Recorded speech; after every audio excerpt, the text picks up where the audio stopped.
The gentleman from Massachusetts recognized for 5 minutes. I thank the Chairman. Mr. Chairman, this amendment is relatively straightforward.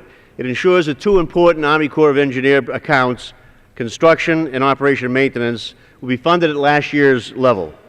I certainly understand that the committee was challenged by the allocation it was allotted, and that was $1 billion below fiscal year 2011 and nearly $6 billion less than the President's request.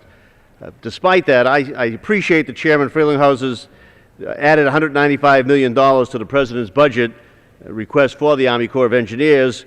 He's to be commended for that. Unfortunately, I think that Congress can and must do better. According to the Army Corps, we have 59 ports and harbors that carry about 90% of our economic activity in this country, 2.2 billion tons of cargo, and $1.4 trillion in commerce. In testimony before the Senate committee last year, an official from the United States Chamber of Commerce discussed the importance of our ports, inland and coastal waterways, to Americans' businesses.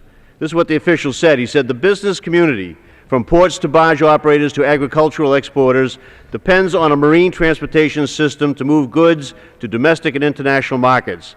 They are also important parts of the nation's economic engine and are drivers for job creation in America. Maintaining our federal channels to their authorized and required dimensions is a critical part of ensuring that this commerce can continue uninterrupted.